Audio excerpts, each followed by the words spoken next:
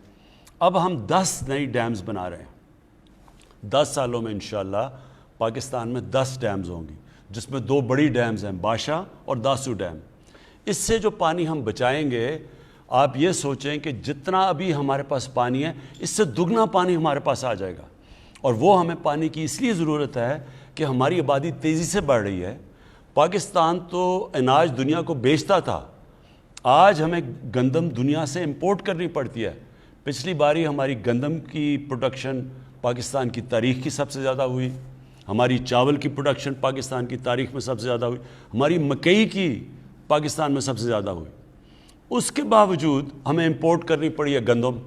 40 lakh ton گندم ہم نے امپورٹ کیا ہے. اور جب باہر سے ہم چیزیں منگواتے ہیں ہمارا ڈالر بھی خرچ ہوتا ہے ہمارے وہ, اور باہر اگر مہنگی ہو تو وہ یہاں مہنگائی بھی ہو جاتی ہے. اس لیے اب ہمیں سوچنا پڑے گا کہ آگے ہماری بڑھتی ہوئی آبادی کو ہم نے کیسے ان کے لیے اناج پورا کرنا ہے. اس کے لیے ڈیمز بہت ضروری ہیں. اور یہ جو ڈیمز ہم جب 10 سالوں میں 10 ڈیمز بن رہی ہیں, ان سے فائدہ یہ ہوگا کہ جتنا ابھی ہمارے پاس پانی ہے انشاءاللہ اس سے دگنا پانی ہو جائے گا ہمارے کسانوں کے لیے. جی اگلے کالر سے ہم بات کریں گے. السلام علیکم. جی السلام علیکم. جی وعلیکم السلام. جی کون بات کر رہی ہیں؟ جی میں ہیرا طارق بات کر رہی ہوں اٹک سٹی سے. جی جی سر میں سعودی اقامہ ہولڈر ہوں. ہم پچھلے 1 سال سے پاکستان میں اسٹک ہیں due to suspension of flight. جو اونلی آپشن جو اویلیبل ہے ہمیں اس وقت وہ کوارنٹین کی ہے تھرو 3rd کنٹری, جو کہ ہائیلی ایکسپینسو ہے. ابھی آپ سے ریکویسٹ ہے کہ آپ کے پرسنل ریلیشن بھی ہیں سعودیہ کے ساتھ, وہ آپ کا بہت ریگارڈ بھی کرتے ہیں, تو ان سے بات کی جائے کہ اگر افغانستان جیسی کنٹری کے لیے ڈائریکٹ فلائٹس اوپن ہیں اور ہم لوگوں نے ریکمینڈڈ ڈوزز بھی لگا لی ہیں ویکسین کی, تو ان لوگوں نے ابھی تک فلائٹس ہمارے لیے کیوں اوپن نہیں کی ہیں؟ اب بچوں کے اسکولس بھی کھل گئے ہیں, آفیسز بھی کھل گئے ہیں, اور اب ہمارے لیے بہت پریشانی ہو رہی ہے, اور ہم جیسی بہت سی فیملیز یہاں اسٹک ہیں پاکستان میں. جی مجھے اس کا پوری طرح علم ہے.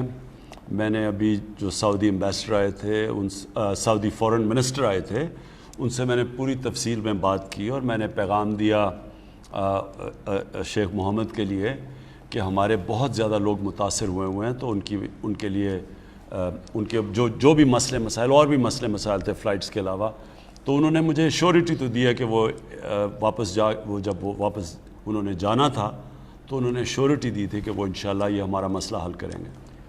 جی آپ کال کر رہے ہیں 051922490 پہ. اگلے کال ہے ہمارے ساتھ. جی السلام علیکم. جی السلام علیکم. جی جی کون صاحب؟ جی راجہ صابر بات کر رہا ہوں اسلام آباد سے. جی جی کیا سوال ہے آپ کا؟ جی وزیر اعظم صاحب سے. میرے پرائم منسٹر صاحب سے چھوٹے چھوٹے سے 2 عوامی نوید کے سوال ہیں.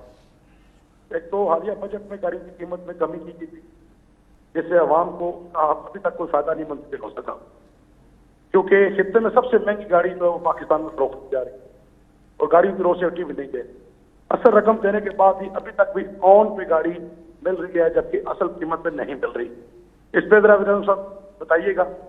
اور دوسرا سوال میرا یہ ہے کہ پاکستان سے بینک کے ذریعے علاج اور پڑھائی کے علاوہ کوئی رقم بیرون ملک میں منتقل نہیں ہو رہی. کوئی پراپرٹی یا کاروبار کرنا چاہتا ہے تو بینک تعاون نہیں کرتا, جس کے لیے لوگوں کو غلط راستہ استعمال کرنا پڑتا ہے. آپ خود کہتے ہیں جو جائز فائلر ہیں, جو ٹیکس پیئر ہیں, وہ کاروبار کر سکتے ہیں. اس بارے میں بھی اسٹیٹ بینک اور ایف بی آر کے چیئرمین سے ہدایت دی کیا ہے, تو جو جائز کام کرنا چاہتے ہیں ملک سے بعد اپنا کاروبار پیسہ انویسٹ کرنا چاہتے ہیں, اس پہ میرا تفصیل عوام آپ سے جاننا چاہتے ہیں. 2 سوال ہیں. ایک یہ کہ جو گاڑیوں کے اوپر ہم نے ٹیکسز نیچے کیے, ان کی قیمتیں نیچے آنی چاہیے تھیں. یہ میں فوری طور کے اوپر اس کو چیک کروں گا کہ انہوں نے کیوں نہیں گاڑیوں کی قیمت نیچے لے کے. دیکھیں ہم نے سوچا یہ کہ جو 1000 cc سے کم گاڑیاں ہیں ان کے اوپر ہم نے ٹیکس کم کر دیا, تاکہ وہ عام آدمی یعنی ہماری مڈل کلاسز استعمال کرتی ہیں, تاکہ ان کو سستی گاڑی پڑے. تو ایک تو ہم نے یہ کیا تھا, اور یہ میں اب چیک کروں گا. آپ نے کہا آن کا مسئلہ یہ ہوا تھا کہ ڈیمانڈ ایک دم ہماری گاڑیوں کی اتنی زیادہ بڑھ گئی, اور اس کی وجہ سے یہ جو اوپر یہ چارج کرتے ہیں. اس کے اوپر بھی میں ابھی چیک کروں گا کہ کیا وجہ ہے کہ ہم نے اس کے اوپر بھی ایک حماد اس کا جواب دیں گے. وزیر اعظم صاحب، جو ہم نے گاڑیوں پر ٹیکسز کم کیے ہیں، گاڑیوں کے مینوفیکچررز نے تو اتنے ہی آگے قیمتیں نوٹیفائی کر دی ہیں نیچے، لیکن یہ جو بتا رہے ہیں وہ آن کی بات کر رہے ہیں، اور اس وقت مارکیٹ میں جتنی سپلائی ہے گاڑی کی اس سے کہیں زیادہ مانگ ہے. اور ایک یہ بلیک مارکیٹنگ کا ایک مینس ہے جو آیا ہوا ہے. اس میں بھی ہم نے پچھلے سال ایک قدم یہ اٹھایا تھا جس سے کچھ فرق بھی پڑا کہ اگر آپ 6 مہینے کے اندر ہی نئی گاڑی لے کے آگے بیچتے ہیں کسی اور کو تو آپ کو ایک ٹیکس دینا پڑتا ہے جو 1.5 لاکھ روپیہ. اس سے کچھ آن کی شرح میں کمی آئی ہے. لیکن اچھی خبر یہ ہے کہ بڑی تیزی کے ساتھ ہمارے کار مینوفیکچررز اس ڈیمانڈ کے نتیجے میں اپنی سپلائی بڑھا رہے ہیں. ٹویوٹا کمپنی اپنی ہائیسٹ ایور پروڈکشن پہ جا رہی ہے، ہونڈا موٹر سائیکلز اپنی ہائیسٹ ایور پروڈکشن پہ جا رہے ہیں. نئے انٹرنٹس جیسے کیا گاڑی آئی ہے، ہیونڈائی آئی ہے، ایم جی آئی ہے، فوٹون آئی ہے، تو ان کے نئے ماڈلز بھی مارکیٹ میں آ رہے ہیں. تو میں سمجھتا ہوں کہ چند ماہ کے اندر یہ ڈیمانڈ اور سپلائی میں جو گیپ ہے، سپلائی ول کیچ اپ. اور یہ ایک اچھی چیز ہے کہ ہمارے ملک میں ڈیمانڈ زیادہ ہے گاڑی کی. یہ شو کرتا ہے کہ اکنامک پراسپیرٹی آ رہی ہے اور لوگ جو ہے وہ گاڑیاں مانگ رہے ہیں. لیکن یہ بلیک مارکیٹنگ کی ایک ٹھیک چیز ہے جس پہ ہم کریک ڈاؤن کریں گے. اور دوسرا جو آپ کا سوال تھا اس کو مجھے پوری طرح سمجھ نہیں آئی. بینکنگ انہوں نے کیا قرضے بینک نہیں دیتے، آپ اسی کا جواب بتائیں. سر انہوں نے جو بات سمجھ میں آئی ہے وہ یہ کہا ہے کہ ملک سے اندر باہر جو رقوم بھجوانے کے لیے شاید ان کو کوئی دقت آ رہی ہے، جس پہ ہم ہر وقت کام کر رہے ہیں اسٹیٹ بینک کے ساتھ بھی اور ایف بی آر کے ساتھ بھی. اور دوسرا ایز آف ڈوئنگ بزنس کی انہوں نے بات کی، اس میں بھی آپ ہر مہینے میں ایک میٹنگ چیئر کر رہے ہیں اور ہماری انڈیکس میں ریکارڈ ایشیا میں سب سے زیادہ امپروومنٹ آئی ہے. اس میں بھی مزید انشاءاللہ بہتری آتی رہے گی. جی میں اس میں دونوں چیزوں کے میں صرف یہ کہہ دوں کہ یہ ضرور ہے کہ ہم آسانیاں پیدا کر رہے ہیں ہمارے اوورسیز پاکستانیز تب پاکستان میں، کیونکہ وہ ہمارا سب سے بڑا اثاثہ ہے. اوورسیز پاکستانی اصل میں ان کی ریمیٹنسز نے ہمارے ملک کو صحیح طرح بچایا. نہیں تو اتنا بڑا ہمیں کرنٹ اکاؤنٹ یعنی کہ ہمارا اتنا بڑا خسارہ چھوڑ کے چلے گئے تھے، $20 ارب کا خسارہ جو پاکستان کی تاریخ میں سب سے بڑا تھا. اور اصولاً تو ہم اتنے بڑے خسارے سے ہمارا دیوالیہ نکل جانا چاہیے تھا اور ہمارا روپے نے کریش کر جانا تھا بالکل ہی نیچے، یعنی مہنگائی آسمانوں پہ، کیونکہ روپے نے گر جانا تھا. اصل میں آج پھر سے اپنے بیرون ملک پاکستانیوں کو خاص طور پہ شکریہ ادا کرتا ہوں کہ انہوں نے پاکستان کی تاریخ میں سب سے زیادہ پیسہ بھیجا بینکنگ چینل سے جو ریمیٹنسز تھی. اب ہم ان کے لیے اور آسانیاں پیدا کرنا چاہتے ہیں. ہمارا جو روشن ڈیجیٹل اکاؤنٹ ہے اس کے اندر ہم اور ان کے لیے سہولتیں پیدا کرنا چاہتے ہیں تاکہ آسانی سے یہ اپنا پیسہ اندر بھی لے آئیں اور اگر باہر نکالنا چاہتے ہیں تو باہر بھی لے جائیں. تو اس میں جو پرانی چیزیں کئی جگہ ہمیں رکاوٹیں ہیں، ایک فیٹف کا پرابلم ہوا ہے، اس میں ذرا تھوڑی سی آتی ہیں رکاوٹیں. لیکن میں آپ کو یہ اشور کرتا ہوں کہ ہمارا پاکستان کے انٹرسٹ میں ہے کہ اوورسیز پاکستانی اس کے لیے آسانی پیدا کریں تاکہ وہ اپنا کوئی بھی پاکستان میں پیسہ بینکنگ کے تھرو لا سکیں.